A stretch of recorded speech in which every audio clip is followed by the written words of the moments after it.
어느 도시의 작은 아파트에서 한 남자가 창밖을 바라봅니다. 61세. 회사 생활 33년이 남긴 주름들이 그의 얼굴에 깊게 패어 있습니다.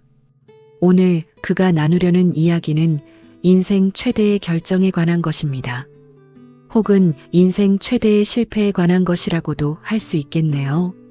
그 남자는 33년을 회사에서만 살았습니다.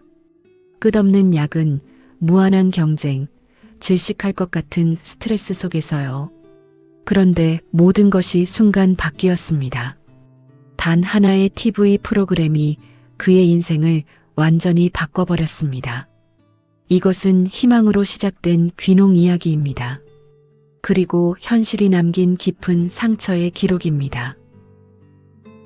33년이라는 세월이 정확히 얼마나 긴지 생각해 보세요. 그 세월은 그의 청년 시절을 모두 삼켜버렸고 작년의 시간마저 앗아갔습니다. 그 남자는 매일 아침 5시에 눈을 떴습니다. 준비에 30분, 출근에 1시간, 직장에서 일하고 야근이 3시간, 귀가에 또 1시간. 하루의 대부분이 회사였습니다. 주말도 휴가도 진정한 휴식도 없었습니다. 그냥 버텼을 뿐입니다. 같은 자리에서 같은 업무를 하며 같은 사람들과 경쟁하며 어느 날 거울에 비친 자신의 모습을 보았을 때 그는 물었습니다. 이게 정말 인생이 맞나? 그 생각이 그의 가슴을 짓누르기 시작했습니다. 그의 초겨울이었습니다. 그 남자는 퇴근 후 소파에 누워 TV를 켰습니다. 매일 하는 루틴이었죠. 하지만 그날은 달랐습니다. 화면에 나타난 것은 한 부부였습니다. 황금빛으로 물드는 울금 밭, 파란 하늘, 그리고 두 사람의 밝은 미소, 자막이 흘러나왔습니다. 전남진도 울금 농사로 인생 2막을 시작하는 귀촌 부부. 그 순간이 그를 무언가에 홀렸습니다. 황금빛 울금, 밝은 하늘, 그리고 부부의 웃음소리. 그 모든 것이 그의 가슴을 꿰뚫고 들어왔습니다. 저 사람들처럼 나도. 그의 눈빛이 달라졌습니다. 그 밤 그는 잠을 이루지 못했습니다. 가슴이 계속 철렁거렸고 마음이 저 황금빛 밭으로 자꾸만 날아갔습니다. 새벽 4시 그는 아내를 깨웠습니다. 아내는 어둠 속에서 물었습니다. 뭐 하는 거야? 그 남자는 천천히 말했습니다. 사실 이건 갑자기 나온 생각이 아니었습니다. 그는 진도 출신 트로트 여가수의 팬이었습니다. 그 가수의 노래를 무수히 들었습니다. 내 고향은 그곳 어디인가, 산 위의 작은 집, 흙냄새 풍기는 시골길.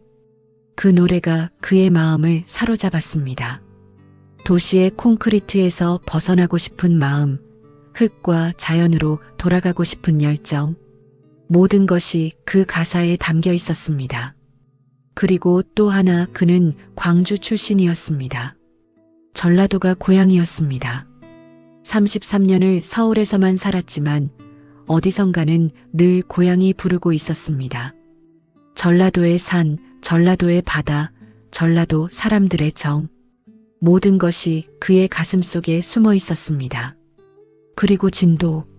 전남 진도는 그의 고향 근처였습니다. 가까우면서도 서울만큼 멀고 낯설면서도 가족 같은 그런 곳이었죠.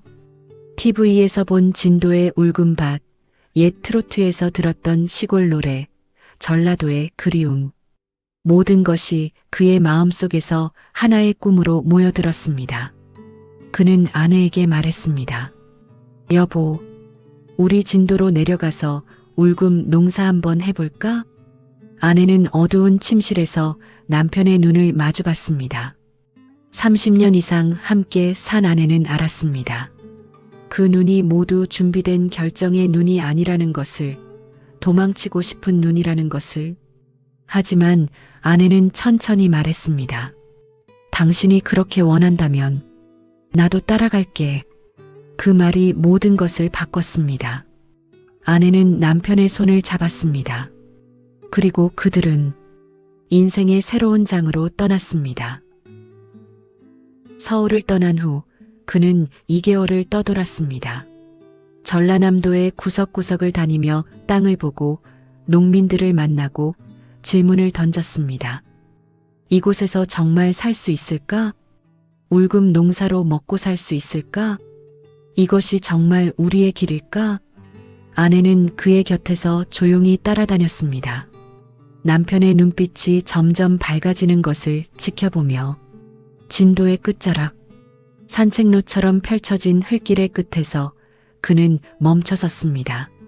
남향으로 햇빛이 쏟아지는 밭, 완만한 경사로 물이 잘 빠지는 지형, 주변엔 울금 농사를 하는 집들이 삐죽삐죽 서 있었습니다.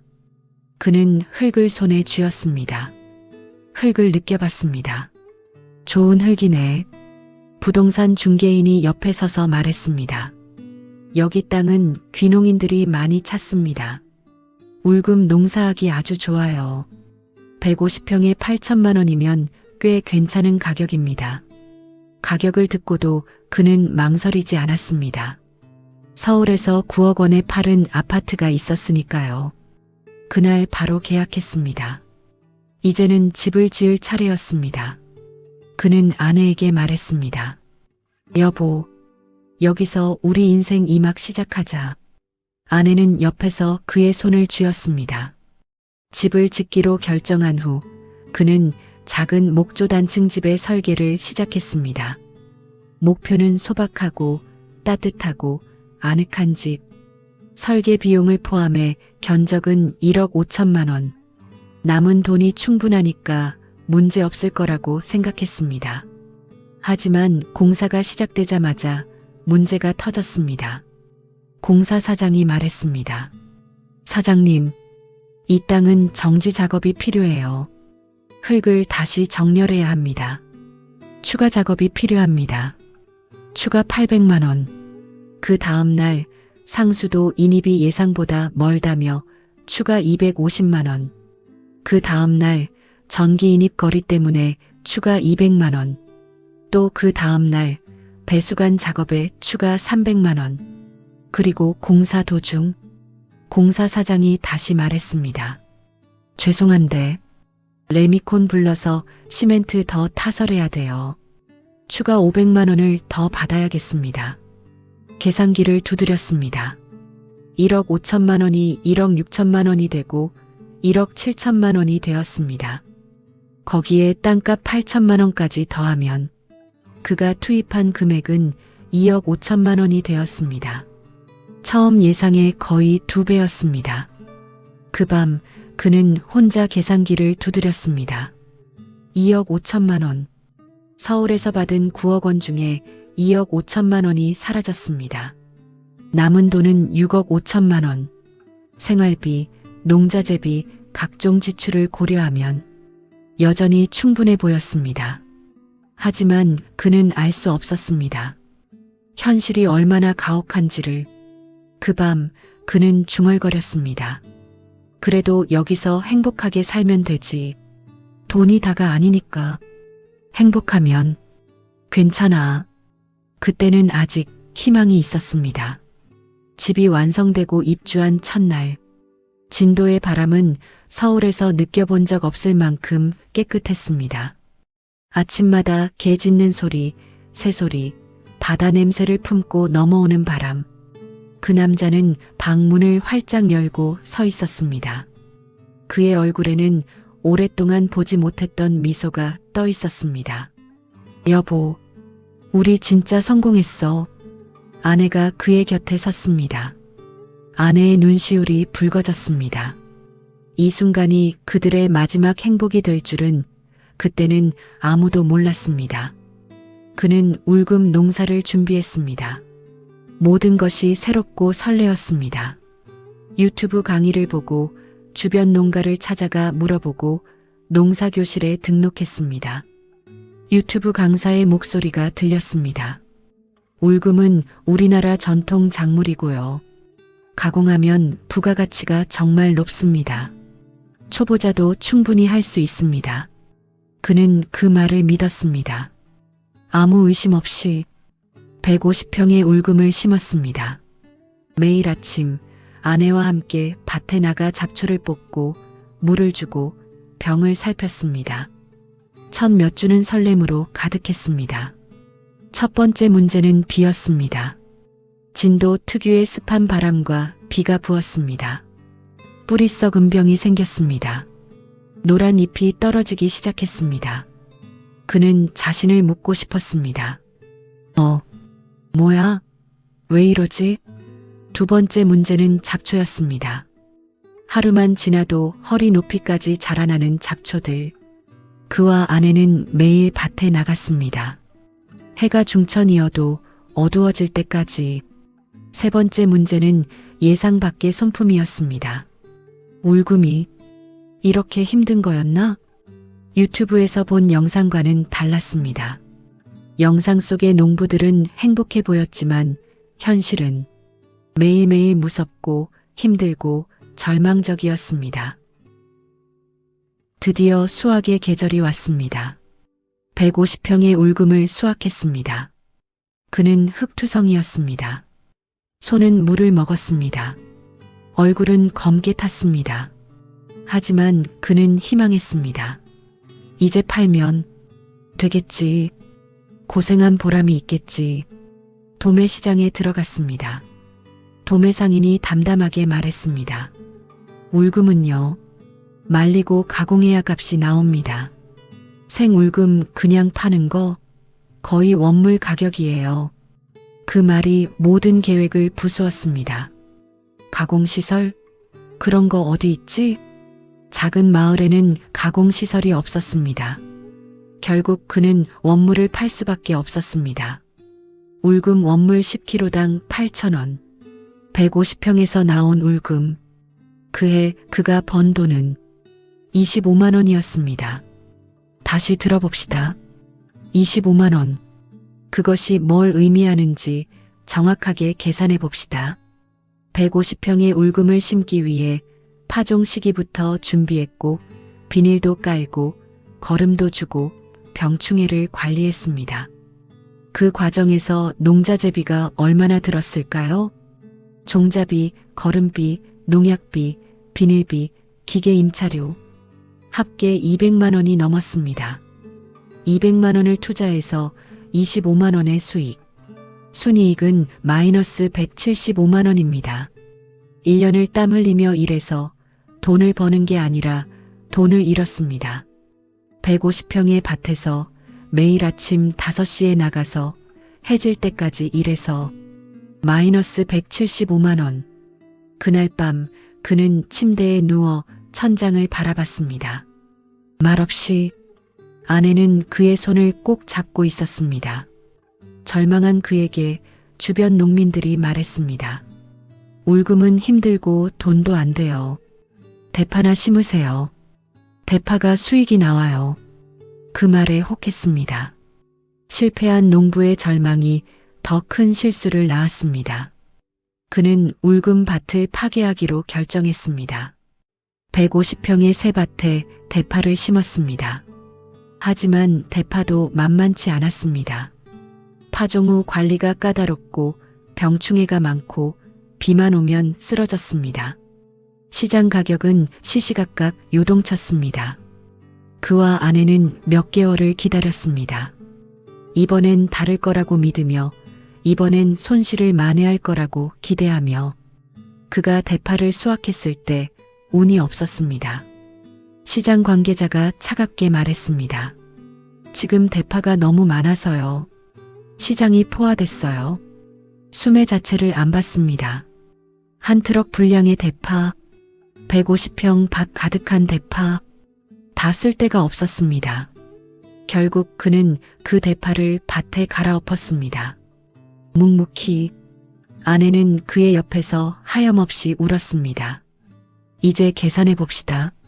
그의 대파 농사의 순이익, 대파 종자비, 비료비, 농약비, 관수비, 기계 임차료, 비닐 비용 모든 것을 더하면 약 280만 원에서 300만 원이 들었습니다. 그리고 수확량 150평에서 대략 600kg에서 700kg 정도. 하지만 그것은 모두 갈아엎혔습니다. 수익은 0원입니다. 아니, 더 정확히 말하면 마이너스 290만 원입니다. 생각해 보세요. 2년. 그가 2년간 무엇을 했는가? 첫 번째 해 울금 농사로 마이너스 175만 원. 두 번째 해 대파 농사로 마이너스 290만 원. 2년 합계 마이너스 465만 원. 9억 원의 서울 아파트를 팔고 2억 5천만 원을 투자해 집을 지었습니다. 그리고 농사로 465만 원을 더 잃었습니다. 정성스레 심고 한 달이 넘게 관리한 대파 모두 흙으로 돌아갔습니다. 그날 대파를 밟으며 그는 눈물을 흘렸습니다. 하지만 그것은 처음 울음이 아니었습니다. 귀농 2년 차 그는 통장을 확인했습니다. 서울에서 받은 9억 원, 거기서 2억 5천만 원을 썼습니다. 그 다음 생활비, 농자재, 경조사비, 의료비 등으로 계속 흘러나갔습니다. 6억 5천만 원이 남았던 것이 이제는 5억 5천만 원 정도만 남았습니다. 1년에 거의 1억 원씩 줄어들고 있었습니다. 그는 계산기를 들었다 놨다를 반복했습니다. 어느 무더운 날 그는 밭에 나갔습니다. 평소처럼요. 하지만 그날은 이상했습니다. 갑자기 숨이 턱 막혔습니다. 가슴을 누르는 심한 통증, 식은땀이 흘러내렸습니다. 손발에 힘이 빠졌습니다. 그는 밭에 쓰러졌습니다. 아내의 비명이 들렸습니다. 여보, 여보. 아내는 울먹이며 그를 안고 차에 태웠습니다. 1시간 거리의 목포병원으로 달렸습니다. 신호를 무시하며 손가락으로 핸들을 구부리며 의사는 차분하고 단호하게 말했습니다. 심근경색 초기입니다. 농사 절대 금물입니다. 스트레스도 피하셔야 하고 충분한 휴식이 필요합니다. 그 말을 듣는 순간 그는 깨달았습니다. 모든 것이 끝났음을. 그는 말없이 누워 있었습니다. 아내는 그의 손을 꼭 잡고 울고 있었습니다. 그는 돌아가야 했습니다. 도시로, 서울로. 그 예쁘게 지은 집을 버리고 그 황금빛 밭을 버리고. 하지만 문제가 있었습니다. 그 집을 사겠다는 사람이 거의 없었습니다. 부동산 중개인들은 진도 지역의 전원주택은 판매가 어렵다고 말했습니다. 수요가 적으니까요. 부동산 중개인이 말했습니다. 여기 지역이요. 수요가 정말 적어서요. 전원주택은 팔기가 어렵습니다. 위치도 외진 편이고요. 그는 물었습니다. 그럼 얼마 정도면? 중개인은 차분하게 대답했습니다. 2억 5천만 원을 들였다고 하셨는데요. 이 정도 조건이면 1억 4천만 원에서 1억 6천만 원 정도면 잘 받은 겁니다. 1억 4천만 원. 그는 귀를 의심했습니다. 결국 1억 5천만 원에 집을 팔았습니다. 2억 5천만 원을 들여서 1억 5천만 원에 판 것입니다. 1억 원의 손해. 남은 돈은 4억 5천만 원 정도. 9억 원으로 시작한 꿈. 2억 5천만 원을 투자한 집. 2년의 세월. 그리고 심근경색. 모두 이 자리에 왔습니다. 그는 침묵했습니다. 아내는 옆에서 그의 팔을 잡고 있었습니다. 우리는 여기서 다시 시작해야 해. 그렇게 그들은 다시 서울의 작은 임대 아파트로 돌아왔습니다. 귀촌을 마치고 돌아온 지 3개월. 그는 매일 창밖을 바라봤습니다. 회색의 콘크리트 숲, 끝없는 자동차 소리, 사람들의 발소리. 한 번은 도망치고 싶었던 이 모습이 이제는 그의 현실이 되었습니다. 한많은 세월이 흘렀습니다. 그리고 그는 깨달았습니다. 귀농이, 귀촌이 마음만으로 되는 게 아니라는 걸. 누군가 이 이야기를 듣고 더 잘 준비하기를 바라며 그가 남긴 5가지 조언이 있습니다. 첫 번째 조언, 농사는 사업이다. 많은 사람들이 농사를 낭만적으로 생각합니다. 자연 속에서 자유롭게 작물을 기르고 수확을 기대하는 그런 비전으로 귀촌을 결정합니다. 하지만 농사는 비즈니스입니다. 시장 분석, 원가 계산, 판로 확보, 경영 계획, 모든 것이 정밀하게 계산되어야 합니다. 감성으로 뛰어들면 100% 실패합니다. 두 번째 조언, 울금과 대파는 결코 쉬운 작물이 아니다. 많은 사람들이 유튜브 영상을 보고 생각합니다. 아, 이 정도면 할 수 있겠네. 하지만 영상은 성공한 농부들의 결과입니다. 그들의 10년의 경험, 수천 번의 실패, 그것을 다 담을 수 없습니다. 특히 울금은 가공시설이 없으면 거의 수익이 없습니다. 도매 가격은 형편없고 가공을 위해서는 별도의 시설, 허가, 자본이 필요합니다. 초보 농부에게는 불가능한 장벽입니다. 세 번째 조언, 마을 공동체는 도시보다 더 복잡하다. 시골은 도시처럼 익명적이지 않습니다. 모두가 이웃입니다. 모두가 감시자입니다. 암묵적인 규칙이 있습니다. 마을 행사에 참석해야 하고 공동 작업에 참여해야 하고 윗사람을 존경해야 하고 전통을 따라야 합니다. 그 규칙을 모르거나 어길 경우 당신은 마을에서 고립됩니다. 네 번째 조언, 병원까지 먼 지역은 건강이 조금만 흔들려도 치명적이다. 귀농을 생각할 때 많은 사람들이 놓치는 것이 있습니다. 바로 거리입니다. 서울에서는 병원은 5분 거리입니다. 119를 부르면 10분 안에 응급차가 옵니다. 하지만 시골에서는 그렇지 않습니다. 1시간을 달려야 병원에 갈 수 있고 그 사이에 소중한 시간을 놓칠 수 있습니다.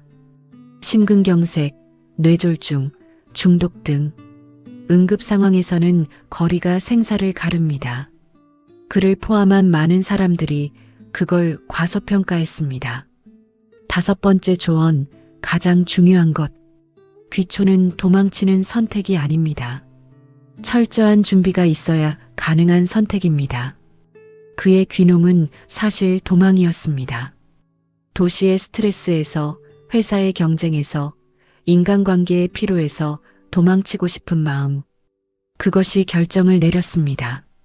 하지만 도망친다고 모든 게 해결되지는 않습니다. 문제는 따라옵니다. 귀농을 생각한다면 먼저 물어보세요. 내가 도망치려고 하는 건 아닌가? 정말로 준비된 선택인가? 5년, 10년을 버틸 계획이 있는가? 농사 기술을 배웠는가? 자본은 충분한가? 가족은 동의하는가? 인간관계는 잘 형성할 수 있는가? 이 모든 질문에 당당하게 예라고 답할 수 있을 때, 그때가 귀농을 시작할 때입니다. 그리고 한 가지 더. 귀농을 하면 정부에서도 많은 지원금 제도가 있습니다. 꼭 알아보시고 그처럼 지원금을 못 받는 일이 없어야 합니다. 그는 이제 공공일자리 회사에 돌아갔습니다. 일은 해야 하고 건강을 지켜야 하니까요. 아내는 그를 옆에서 지켜줍니다. 매일 아침 약을 챙겨주며 저녁이 되면 산책을 권합니다. 그는 때때로 진도가 생각이 납니다. 함께 바라봤던 황금빛 밭이, 새벽 해가 뜨던 그 풍경이, 만약 다시 선택할 수 있다면 좀 더 준비해서 갔을 텐데. 그렇게 중얼거립니다. 아내는 묵묵히 옆에 앉아 있습니다. 이미 일어난 일이니까요. 우리 앞으로를 봐요. 진도에서의 2년, 약 4억 원의 손실, 그리고 심근경색, 모든 게 그에게서 거두어 갔습니다. 하지만 그는 깨달았습니다.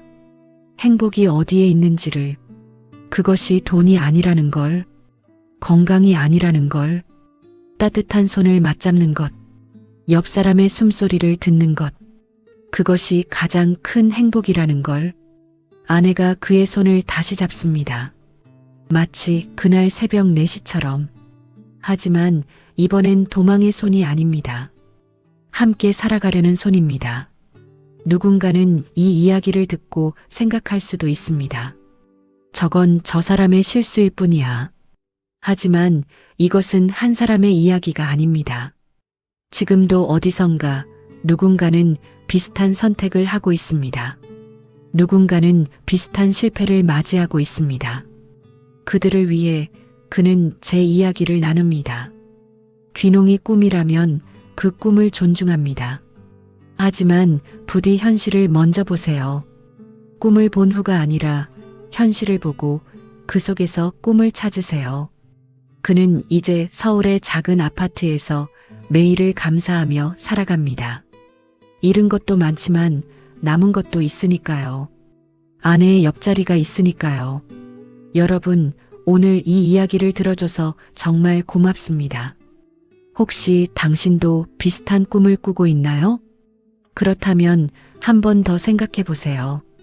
차분하게, 신중하게, 그리고 현실적으로. 당신의 선택이 당신의 인생의 모든 것을 바꿀 수 있습니다. 그래서 더욱더 신중해야 합니다. 서울의 작은 아파트 창밖으로 저녁이 물듭니다. 그 남자와 그의 아내는 나란히 창밖을 봅니다. 손을 맞잡고. 이것은 한 노인의 성찰입니다. 가장 큰 실패에서 얻은 가장 큰 교훈입니다. 그리고 그것은 당신의 이야기가 될 수도 아닐 수도 있습니다. 하지만 분명한 것은 현실을 마주하는 순간이, 그 선택의 순간이 인생을 결정한다는 것입니다. 오늘 이 이야기를 들어주셔서 감사합니다. 그리고 당신의 현명한 선택을 응원합니다. 구독과 좋아요 부탁드립니다. 하루일과 보내기 도도일과였습니다.